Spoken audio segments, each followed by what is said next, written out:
আসসালামু আলাইকুম এভরিওয়ান। আমরা ঢাকা বোর্ড ফিজিক্স সেকেন্ড পেপারে 2024-এর যে কোশ্চেনগুলো আসছে, সো এই কোশ্চেনগুলো আমরা একটু সলভ করার ট্রাই করবো। ঠিক আছে, ঢাকা বোর্ড 2024-এ ফিজিক্স সেকেন্ড পেপারে আমরা ধারাবাহিকভাবে সলভ করার ট্রাই করবো। ঠিক আছে, সো প্রথম কোশ্চেনটাই তোমার আসছে হচ্ছে তাপগতিবিদ্যা চ্যাপ্টার থেকে। সো এটা বলা আছে কি, দেখো যে পরীক্ষাগারে আদর্শ তাপমাত্রা ও চাপে। সো আদর্শ তাপমাত্রা হচ্ছে 0°C এবং চাপ হচ্ছে 1 atm। যে আদর্শ তাপমাত্রা ও চাপে একটি সিলিন্ডারে 1 মোল কার্বন ডাইঅক্সাইড গ্যাস আছে। ওকে, যে পরীক্ষা সম্পূর্ণের এক পর্যায়ে শিক্ষক শিক্ষার্থীদের বললেন রুদ্ধতাপীয় প্রক্রিয়ায় গ্যাসের আয়তন দ্বিগুণ করা হলে। রুদ্ধতাপীয় প্রক্রিয়ায় গ্যাসের আয়তন কি করছি আমরা, দ্বিগুণ করা হলে সমস্ত প্রক্রিয়ার তুলনায় কম কাজ করতে হবে। তার মানে পরীক্ষার এক পর্যায়ে শিক্ষক শিক্ষার্থীদের বলছে যে রুদ্ধতাপীয় প্রক্রিয়ায় গ্যাসের আয়তন যদি দ্বিগুণ করা হয়, তাহলে এই প্রক্রিয়ায় তুমি যে কাজ করবা সেই কাজের মানটা সমস্ত প্রক্রিয়ার কাজ থেকে কম হবে। মানে সেম কাজটাই তুমি সমস্ত প্রক্রিয়ায় করলে কাজটা বেশি হবে, বাট রুদ্ধতাপীয় প্রক্রিয়ায় কাজটা কি আসতেছে, কম আসতেছে। এটাই মেইনলি বলছে। তোমার কোশ্চেন করছে যে রুদ্ধতাপীয় প্রক্রিয়ায় চূড়ান্ত চাপ কত হবে। সো আমাকে চাইছে যে রুদ্ধতাপীয় প্রক্রিয়ায় চূড়ান্ত চাপ কত হবে। তো দেখো, আমার গ নম্বর কোশ্চেন আমরা যদি সলভ করতে চাই, তো একের গ নম্বরের ক্ষেত্রে তোমাকে দেওয়া আছে কি, খেয়াল করো, তোমাকে দেওয়া আছে হচ্ছে আদর্শ তাপমাত্রা, অর্থাৎ এই যে প্রাথমিক অবস্থা যে কন্ডিশন ছিল এটা হচ্ছে এসটিপি। তো এসটিপিতে আমার ধরো যে চাপ দেওয়া আছে, সেই চাপ হচ্ছে পি অন, এবং এই চাপটা কত হবে 1 atm, এবং যে টেম্পারেচার ছিল সেই টেম্পারেচার কত হবে 0°C, তার মানে 273 কেলভিন। এটা তোমাকে বলা আছে। দেন তুমি রুদ্ধতাপীয় প্রক্রিয়ায় কি করছো, যে পরবর্তীতে তুমি হচ্ছে আয়তন দ্বিগুণ করে ফেলছো। ধরো যে এসটিপিতে বা শুরুতে যে আয়তন ছিল সেই আয়তন হচ্ছে তোমার ভি অন ইজিক্যাল টু হচ্ছে ভি, মানে শুরুতে আয়তন ধরলাম হচ্ছে আমি V one equal to V. Then তুমি পরবর্তীতে আয়তন কি করছো, এই আয়তনটা হচ্ছে দ্বিগুণ করে ফেলছো। যে পরবর্তীতে আমরা হচ্ছে যে আয়তন, সেই আয়তন ভি2, এবং এই ভি2 হয়ে গেছে কত, আগে যে আয়তন ছিল গ্যাসের সেই আয়তনের দ্বিগুণ, তার মানে 2 ভি। এবং এই ক্ষেত্রে তোমার যে টেম্পারেচারটা হচ্ছে সেই টেম্পারেচার মনে করো T2। ঠিক আছে, এবং এই ক্ষেত্রে তোমার চাপ হচ্ছে সেই চাপ মনে করো P2। সেগুলো আমি লিখলাম, এগুলো চাই না, আমাকে চাইছে হচ্ছে চূড়ান্ত চাপ কত হবে। এবং গ্যাসটা কি আছে বলতো, carbon dioxide gas. Carbon dioxide gas যদি হয়, এটা হচ্ছে তোমার কার্বন ডাইঅক্সাইডটা হচ্ছে বহু পরমাণুর গ্যাস। এই গ্যাসের ক্ষেত্রে গামার মানটা হচ্ছে 1.33, সেটা তো কনস্ট্যান্ট মান। তো এখন আমাকে বের করতে হবে কি, চূড়ান্ত চাপ। তাহলে আমরা, তোমার দেখো শুরুতে দেওয়া আছে কি চাপ, আয়তন, দেন যেহেতু এখানে আয়তনের চেঞ্জ করতেছে, তার মানে এমন একটা সম্পর্ক নাও যে সম্পর্কে তুমি চাপ বের করতে পারবে। তাহলে এটা আমি হচ্ছে এই সম্পর্কটা জানি। দেখো যে রুদ্ধতাপীয় প্রক্রিয়ার ক্ষেত্রে আমরা জানি যে P V two the power gamma is equal to কত ছিল, কনস্ট্যান্ট, অর্থাৎ চাপ এবং আয়তনের সম্পর্ক। এটাকে আমরা এরকম লিখতে পারি যে P one V one to the power gamma is equal to P two V two the power gamma. তাহলে আমার বের করতে হবে হচ্ছে চূড়ান্ত চাপ, অর্থাৎ এই যে পি টু, আয়তন যখন দ্বিগুণ করা হচ্ছে রুদ্ধতাপীয় প্রক্রিয়ায় তখন চাপ কত হবে। পি টু বের করবো আমরা। সো এটাকে এরকম লেখা যায় যে P one by P two is equal to, এটা লিখতে পারি হচ্ছে আমরা V two by V one to the power gamma. So V টুর মান কত বলতো, এই যে আয়তন আমরা দ্বিগুণ করে ফেলছি, বাই হচ্ছে আগের আয়তন ছিল হচ্ছে ভি, দেন হচ্ছে গামার মান বসাইলাম পি অন বাই হচ্ছে পি টু। সেখানে ভিভি কাটতেছে, তার মানে টুর পাওয়ার হচ্ছে 1.33, এবং এই চাপটা ছিল কত, পি ওয়ান হচ্ছে আমার 1 atm বাই হচ্ছে পি টু। আমার লাগবে হচ্ছে P two. So P two is equal to হচ্ছে 1/2 টু দি পাওয়ার 1.33। তাহলে এটা করলে তোমার আনসার চলে আসতেছে যে 2 টু দি পাওয়ার 1.33 হচ্ছে 1 বাই আনসার। সো এটা হচ্ছে 0.397। পি টুর মান আসছে হচ্ছে আমার 0.397 atm। ঠিক আছে, তো এটা হচ্ছে আমার যখন রুদ্ধতাপীয় প্রক্রিয়ায় গ্যাসের আয়তন দ্বিগুণ করা হয়েছে তখন হচ্ছে আমার চাপের মান। এখানে কিছুই না, জাস্ট আমার রুদ্ধতাপীয় প্রক্রিয়ার সূত্র বসাইছি। ঠিক আছে, এটা। আচ্ছা, পরের কোশ্চেনটা করছে যে শিক্ষকের মতামত যথার্থ কিনা। শিক্ষক কি বলছে বলতো, শিক্ষক বলছে যে আয়তন যদি দ্বিগুণ করা হয় রুদ্ধতাপীয় প্রক্রিয়ায়, তাহলে এই ক্ষেত্রে তোমার যে কাজ হবে সেই কাজের মানটা হবে সমষ্ণ প্রক্রিয়ার তুলনায় কম। তার মানে আমাকে বের করতে হবে সমষ্ণ এবং রুদ্ধতাপীয় প্রক্রিয়ায় কাজ কত এটা। ঠিক আছে, আমরা সমষ্ণ প্রক্রিয়া আর হচ্ছে রুদ্ধতাপীয় প্রক্রিয়ায় কাজ বের করবো, বাট আমরা আয়তন দ্বিগুণ করলে যে চাপের মানটা ছিল সেই চাপ বের করছি 0.397 atm।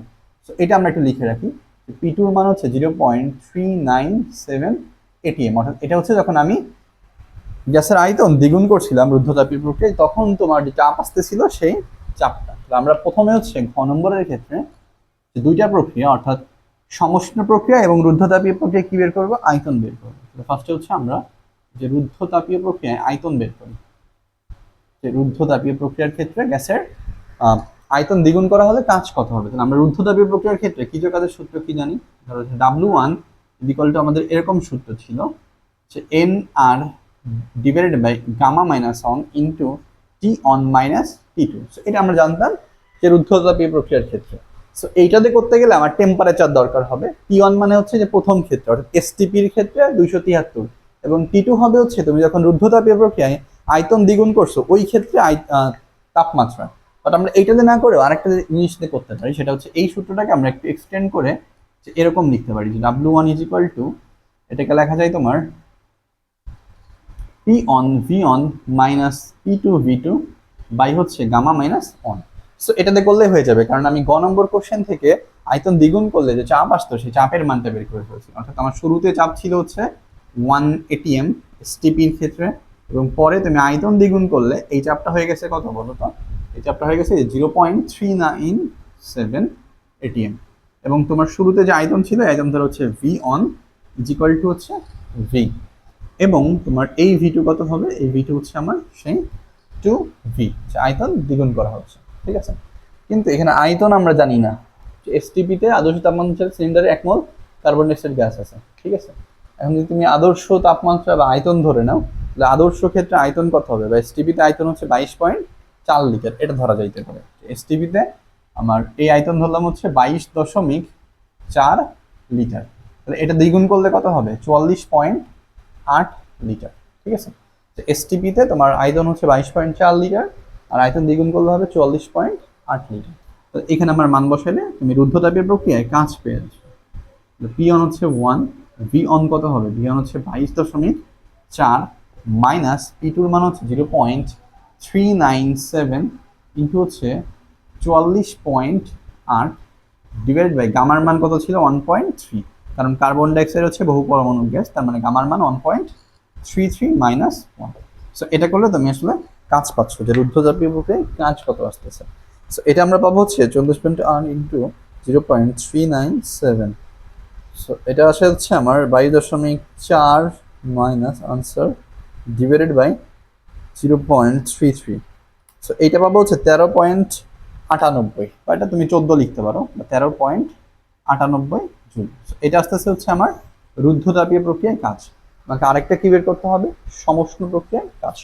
আমরা সমষ্ণর ক্ষেত্রে কি জানি? একবারে সূত্র বসাই দেই যে সমষ্ণ প্রক্রিয়ায় কাজ W2 ইজ ইকুয়াল টু, আমরা সূত্র জানতাম যে NRT লন, এটা তুমি কি দিয়ে করবা? চাপ দিয়ে করো, যে NRT ln P one by হচ্ছে P2।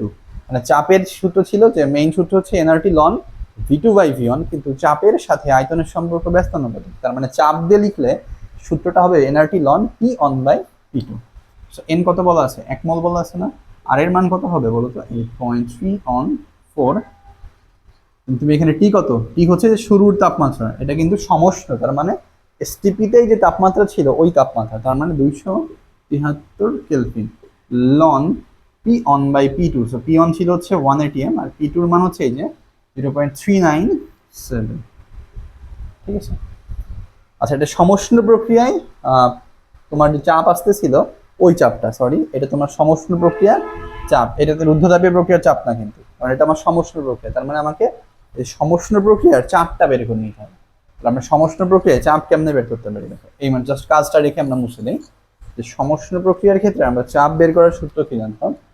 সমষ্ণ প্রক্রিয়া হইলে আমাদের হচ্ছে সূত্র হচ্ছে P one V on is equal two কত ছিল? P2 V2। এটা হচ্ছে আমার সমষ্ণ প্রক্রিয়ার ক্ষেত্রে কাজ চাপ চাপ বের করবো আমরা P2 এর মান। P2 ইজ ইকুয়াল টু হবে P one V one by হচ্ছে V2। P অন এর মান ছিল 1, V অন তুমি ধরো হচ্ছে V, আর এটা কত ছিল? 2V। সেখানে VV কাটাকাটি হবে, তার মানে এটা হচ্ছে হাফ, তো হাফ মানে 0.5, অর্থাৎ এটা হচ্ছে আমার সেই সমষ্ণ প্রক্রিয়া। মানে সমষ্ণ প্রক্রিয়ায় কাজ বের করতে গেলে আমার যে P2 হবে, সেই P2 হবে সমষ্ণ প্রক্রিয়ায় তোমার যে আয়তন চাপ আসতেছে সেই চাপ, ঠিক আছে? তো এটা হচ্ছে আমার 0.5, P2 এর মান হচ্ছে 0.5। এটা করলে তুমি সমষ্ণ প্রক্রিয়ায় গ্যাসের আয়তন দ্বিগুণ করা হলে কাজের মানটা কত হয় সেটা পেয়ে যাবে। তার মানে লন 1/0.5 ইন্টু 273 ইন্টু হচ্ছে 8.3 সো এটা আসে হচ্ছে 1573.25, 1573.25 জুল। সো এটা হচ্ছে আমার সেই সমষ্ণ প্রক্রিয়ার কাজ। তাহলে শিক্ষক শিক্ষার্থীদের যা বলছে ওই কথা কি রাইট আছে না? দেখো শিক্ষক তো ভুল করতে পারে না, ঠিক আছে। শিক্ষক বলছিল যে রুদ্ধতাপীয় প্রক্রিয়া আয়তন দ্বিগুণ করা হলে তুমি যে কাজ করবা সেই কাজের মানটা সমষ্ণ প্রক্রিয়ার কাজ থেকে কম হবে। এটাই হচ্ছে, কারণ আমার এটা ছিল হচ্ছে রুদ্ধতাপীয় প্রক্রিয়া, তার মানে রুদ্ধতাপীয় প্রক্রিয়ার কাজের মান সমষ্ণ প্রক্রিয়ার কাজের মান থেকে কম আসছে, এত জুল, ঠিক আছে। সো এটাই হচ্ছে মেইনলি তোমার তাপগতিবিদ্যা চ্যাপ্টার। সো খেয়াল রাখতে হবে তুমি আসলে কোন প্রক্রিয়ায় কোন ভ্যালু বসাচ্ছ, ঠিক আছে। সমষ্ণ প্রক্রিয়ার ক্ষেত্রে আসলে যদি চাপ দিয়ে অঙ্কটা করতে চাও তাহলে এখানে P2 হবে সমষ্ণ প্রক্রিয়ায় পরিবর্তিত চাপ, অর্থাৎ আয়তন দ্বিগুণ করা হলে এই দ্বিগুণ আয়তনে গ্যাসের যে চাপ আসতেছে ওই চাপটা, ঠিক আছে, ওইটাই বসেছে আমরা। তো পরেরটা স্থির তড়িৎ থেকে আসছে, তোমার ধারকত্ব রিলেটেড, সমান্তরাল পাত ধারক টারক দেওয়া আছে। সো এইটার ক্ষেত্রে আমরা কেমনে সলভ করতে পারি এটা একটু দেখি, ঠিক আছে। সমান্তরাল পাত ধারক, এটা কি বলা আছে দেখো, তোমাকে দুইটা পাত দেওয়া আছে, দুইটা সমান্তরাল পাত, এবং এই দুইটা পাতের মধ্যবর্তী দূরত্ব হচ্ছে 2 সেন্টিমিটার। চিত্রানুযায়ী গঠিত ধারকের সঞ্চিত শক্তি পাওয়া গেল। আচ্ছা, চিত্রের ধারকটা দেওয়া আছে, এই ধারকের সঞ্চিত শক্তি দেওয়া আছে 9.6 ইন্টু 10⁻9 জুল। ধারকত্ব বৃদ্ধির কৌশল রূপে, তার মানে পরের কাহিনী করছে, ধারকত্ব বাড়ানোর জন্য 2 মিলিমিটার পুরুত্বের এবং 4 ডাই ইলেকট্রিক ধ্রুবক বিশিষ্ট, অর্থাৎ 2 মিলিমিটার পুরুত্বের এবং 4 পরাবৈদ্যুতিক ধ্রুবক বিশিষ্ট একটি বস্তু পাতদের মাঝে রাখা হবে, ঠিক আছে। তার মানে কোশ্চেনটা আমরা পরে আসে, গ নম্বরটা করে ফেলি। ধারকের পাতের ক্ষেত্রফল কত হবে, এবং তোমার এখানে ভোল্টেজ দেওয়া আছে 150 ভোল্ট, ধারকের পাতের ক্ষেত্রফল বের করতে হবে। তাহলে আমাকে কি কি দেওয়া আছে বলো। এটা তোমার সেই সমান্তরাল পাত ধারক ছিল, আমরা সোজা করে এঁকে, ঠিক আছে, তো আঁকা বাঁকা করার দরকার আছে কোনো, সেটা 50, এটা ছিল হচ্ছে 150 ভোল্ট, ঠিক আছে। এবং তোমাকে বলছে যে পাতের ক্ষেত্রফল, তার মানে ক্ষেত্রফল মানে কি এ বের করতে হবে। এবং এই যে ধারকটা ছিল বা উদ্দীপকের যে সমাবেশটা আছে ধারকের, এইখানে তোমার যে সঞ্চিত শক্তি এইটা বলা আছে, ঠিক আছে। তোমাকে এই যে দুইটা পাতের মধ্যবর্তী দূরত্ব বলা ছিল, টি দেওয়া আছে কত, 2 সেন্টিমিটার, ওকে। এবং তোমাকে বলা আছে যে সঞ্চিত শক্তি, তাহলে সঞ্চিত শক্তি আমরা কেমনে বের করতে পারি বলো। সঞ্চিত শক্তি বের করার সূত্র কি ছিল, যে আমরা জানি যে সঞ্চিত শক্তি ইউ ইজ ইকুয়াল টু ছিল হচ্ছে হাফ সি ভি স্কয়ার, এই সূত্রতে করা যেতে পারে। কিন্তু এইটাতে করলে তোমার লাগবে হচ্ছে, এটাতে করে তুমি এখান থেকে ধারকত্ব সি বের করে নিয়ে আসতে পারো। সঞ্চিত শক্তি ইউ ইজ ইকুয়াল টু কত, হাফ সি ভি স্কয়ার, তোমার চাইছে কিন্তু ক্ষেত্রফল। আমরা যে আরেকটা সূত্র জানি না, যে সমান্তরাল পাত ধারকের ক্ষেত্রে ধারকত্ব C is equal to epsilon naught A by হচ্ছে ডি।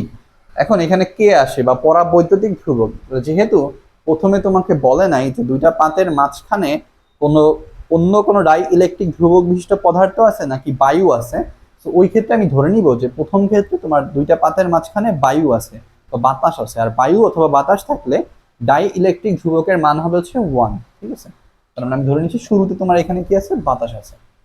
এই ক্ষেত্রে তোমার এটা কে নট, বাট এই কে নটের মান কত হয়, এই কে নটের ভ্যালু হয় হচ্ছে 1, সো এটা আমি আর লিখতেছি না, ঠিক আছে। এপসাইলন নট এ, আমাকে চাইছে এ বের করতে হবে, তাহলে এ সমান আবার কি লেখা যায় বলো। এ সমান আমরা লিখতে পারি, বা আমরা এটা সলভ করলে পাচ্ছি যে CD is equal to epsilon naught এ, তার মানে এ ইজ ইকুয়াল টু লেখা যায় সিডি বাই এপসাইলন নট। তো তোমার সি হচ্ছে ধারকত্ব, যেটা তুমি এইখান থেকে বের করতে হবে, ধারকের যে 1 নম্বর ইকুয়েশন থেকে তোমার সঞ্চিত শক্তি দেওয়া ছিল, ধারকত্ব বের করতে হবে। এটা আমরা একটু বের করে ফেলি, ওটা পরে লিখে আগে এটা করে ফেলি এইখান থেকে।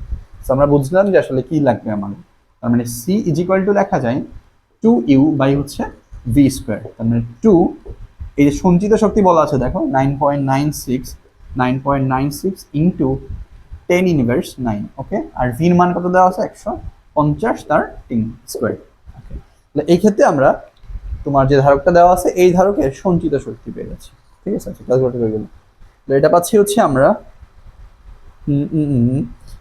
9.96 ইন্টু 10⁻৯ ইন্টু হচ্ছে 2 ডিভাইডেড বাই হচ্ছে 150 তার স্কোয়ার। সো এটা তোমার আসে হচ্ছে ধারকত্বের মান 8.83 ইন্টু 10⁻13 ফ্যারাডে, ঠিক আছে। ধারকত্ব কত আসছে, এত ফ্যারাডে। ধারকত্ব তুমি যদি পেয়ে যাও তাহলে অবশ্যই পাতের ক্ষেত্রফলটা বের করতে পারবা। সো এটা আমরা খুব ইজিলি ক্ষেত্রফলটা বের করে পেলি, ঠিক আছে। সো এটা ছিল হচ্ছে আমাদের সেই ক নম্বর। তাহলে আমরা ধারকত্ব সি ইজ ইকুয়াল টু কি জানি, epsilon naught A by D. তাহলে আমরা এ বের করবো, তাহলে এ ইজ ইকুয়াল টু হবে হচ্ছে সিডি বাই হচ্ছে এপসাইলন নট। তুমি যে সির মানটা বের করে আসছো, ধারকত্বের মান 8.83 ইন্টু 10 ইনভার্স 13। ডির মান কত দেওয়া আছে বলতো? ডি হচ্ছে দুইটা পাতের মধ্যবর্তী দূরত্ব 2 সেন্টিমিটার। তার মানে 2 সেন্টিমিটার মানে কত হবে? 0.02 মিটার। আর এপসিলনের মান কত? 8.854 ইন্টু 10 ইনভার্স 12। সো এটা করলেই তুমি আসলে ক্ষেত্রফলটা কত হয় এটা পেয়ে যাচ্ছে। এবং এই ক্ষেত্রফলটা কিন্তু ঘ নম্বরে লাগবে, ঠিক আছে। তো গ না পারলে ঘ নম্বর পারার সুযোগই নেই। আর যে গ পারবে এই কোশ্চেনটা অবশ্যই সে ঘ নম্বরও পারবে, ঠিক আছে। আচ্ছা, তাহলে আমরা এটা বের করে ফেলি। 8.83 ইন্টু 10 ইনভার্স 13 ইন্টু হচ্ছে 0.02 ডিভাইড বাই কত আসে? 8.854 ইন্টু 10 ইনভার্স 12। এপসিলনের মান এটা তোমার আসে হচ্ছে 1.99, 2 লেখা যায় 1.99 ইন্টু 10 ইনভার্স 3 মিটার স্কোয়ার। তোমার ধারক যেটা ছিল তার প্রত্যেকটা পাতের ক্ষেত্রফল হচ্ছে 1.99 ইন্টু 10 ইনভার্স 3 মিটার স্কোয়ার, ঠিক আছে। তো এটা পরের কোশ্চেনটা বলছে যে পরে এইখান থেকে তোমার শুরু হচ্ছে উদ্দীপকের ধারকত্ব বৃদ্ধির কৌশল রূপে, মানে এই ধারকটার উদ্দীপকে যেরকম দেওয়া আছে, বাট পরে তোমার ধারকত্ব কি করা হচ্ছে? বৃদ্ধি করা হবে। সেই বৃদ্ধির কৌশল রূপে 2 মিলিমিটার পুরুত্বের এবং 4 ডাই ইলেকট্রিক ধ্রুবক সম্পন্ন একটি বস্তু তোমার ওই দুইটা পাতের মাঝখানে রাখা হয়েছে। তার মানে ঘটনা হচ্ছে এরকম, আমাকে যে উদ্দীপকের ধারকত্ব দেওয়া ছিল, ধারকটা দেওয়া ছিল, এটা হচ্ছে তোমার সেই দুইটা পাত দেওয়া ছিল, এবং এই দুইটা পাতের ক্ষেত্রফল আমরা বের করে ফেলছি, যেটা আসছিল হচ্ছে 1.99 ইন্টু 10 ইনভার্স 3 বর্গমিটার, ঠিক আছে। এখন এই ক্ষেত্রে ধারকত্বের মান বৃদ্ধি করার জন্য তুমি আসলে এই দুইটা পাতের মাঝখানে 2 মিলিমিটার পুরুত্বের একটা ধাতব পাত রাখছো, ঠিক আছে। 2 মিলিমিটার পুরুত্বের 4 ডাই ইলেকট্রিক ধ্রুবক সম্পন্ন একটি বস্তু রাখলা। এই তোমার সেই ডাই ইলেকট্রিক ধ্রুবক সম্পন্ন যে বস্তু ছিল, এটার পুরুত্ব আছে, তোমাকে বলা আছে যে 2 মিলিমিটার, মানে পুরুত্ব হচ্ছে টি, অর্থাৎ এই যে টি হচ্ছে 2 মিলিমিটার, তার মানে 2 ইন্টু 10 ইনভার্স 3 মিটার। এবং এটার যে পরাবৈদ্যুতিক ধ্রুবক সেটা হচ্ছে 4। তোমাকে বলছে যে ধারকত্ব বৃদ্ধির কৌশল সঠিক ছিল না কিনা। তার মানে যে 2 মিলিমিটার পুরুত্বের একটা ডাই ইলেকট্রিক বিশিষ্ট পদার্থ রাখলে এই ক্ষেত্রে ধারকত্ব কত হবে, বা আগে যে ধারকত্ব ছিল তার সাথে আসলে সমান হয় নাকি কম হয় নাকি বেশি হয়, এটা আমাকে বের করতে হবে, ঠিক আছে। ধারকত্ব আসলে বৃদ্ধি পাইছে নাকি কমে গেছে, এটা আমরা চেক করবো। তুমি যখন এই ঘটনায় থাকতেছে, এখানে তোমার কত আছে? সে 185 আছে। আচ্ছা, এটাকে আমরা এরকম করে দিই, কোনো কিছুই চেঞ্জ করি নাই, জাস্ট আমরা হচ্ছে এখানে 2 মিলিমিটার পুরুত্বের 4 ডাই ইলেকট্রিক ধ্রুবক বিশিষ্ট একটা পাত রাখছি, মানে পদার্থ রাখছি, যার পুরুত্ব হচ্ছে 2 মিলিমিটার। সো এই ক্ষেত্রে ধারকত্ব কত হবে? তো তুমি যখন এই যে সমান্তরাল পাতের মাঝখানে, আমার এ লাগবে, যে সমান্তরাল পাতের মাঝখানে একটা পুরুত্বের ডাই ইলেকট্রিক রাখবা, তখন ধারকত্ব বের করার সূত্র হচ্ছে এটা হবে। ডাই ইলেকট্রিক রাখলে, এবং এটা অবশ্যই তোমার একটা ডাই ইলেকট্রিক, নট কোন ধাতব বস্তু, ঠিক আছে। ডাই ইলেকট্রিক রাখলে তোমার ধারকত্ব বের করার সূত্র হবে হচ্ছে সি ইজ ইকুয়াল টু, এরকম লিখো, ডাই